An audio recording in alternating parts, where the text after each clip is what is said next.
How's it going, everyone? Welcome back once again. I know I haven't made videos in a little while, but we just talked about the Sony a7R Mark V recently, so definitely go check that out if you're into the Sony line. But I know a lot of people in the community here like Fuji stuff as well. I've switched to Fuji before. I've done a lot of stuff with Fuji. Definitely love what they're doing. It easily takes the crop sensor market, which is pretty crazy that they still really never went full frame. But we have news, we have leak specs, not full yet, but it's something that, once again, once I feel confident and I confirm some things that I feel confident talking about here as well, and we talk about these types of videos, we got some of the leak specs and some expectations that are coming about the new Fuji X-T5. Now, the reason that I think it's important to kind of talk about this stuff now is that this camera, the X-T5, will be released in November, or this month, or whenever this video comes out in the next couple days, and whatever date that is, but that is coming out this month. And the cool thing is, it is expected to be the same price on release as the X-T4, $1,700, which to me is great because of, well, inflation issues around the world, technology, chip shortages, all that kind of stuff. To keep that still under $2,000 is freaking phenomenal, and I'm a big fan that that is happening. But some stuff that we do know that might disappoint some people, that might make you look at a little bit of the XT other stuff, is that it's going to be a non-stack sensor. So if that is something you want, I don't really care about all that stuff, but that's going to be something different. But you're going to have a 40 megapixel, once again, Fuji runs in crop format for the most part with there.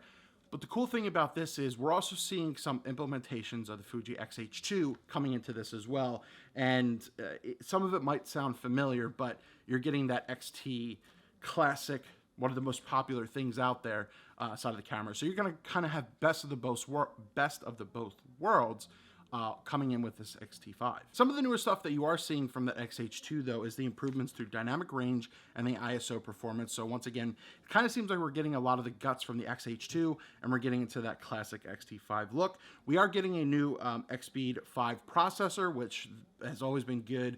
Very fast autofocusing, great rendition, color rendition, all that kind of stuff. You are getting your similar typical kind of three-axis Fuji flip-out screen too, which I think has been great that they've started to include a lot now. That is something that they were missing for a while, but it is something that you're continuing to see from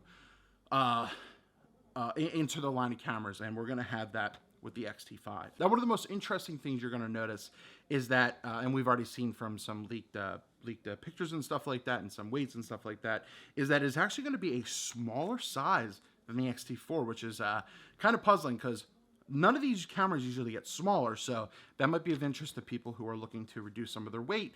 And I'd still say it's probably going to be marginal. So it's probably not going to be that big of a deal, but reduce the weight in their bag or whatever they're carrying on them for around the day. And the one thing that might annoy some people, and it's been pretty much confirmed at this point, is that there will be no battery grip for the X-T5.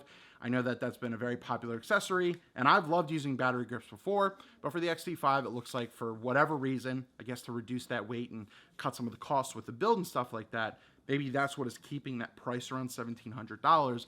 There's going to be no battery grip, but that's kind of what we know about the X-T5.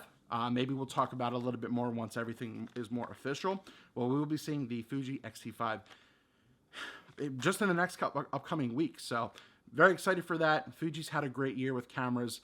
It's like I said, it's been a very slow year with cameras. That's why I really haven't had much to talk about. And lenses are absolutely boring to really talk about until something mind-blowing is made, like a 16-105 f1.4, you know, which would be an $1 million lens. But that being said, pretty cool. Are you excited about the X-T5?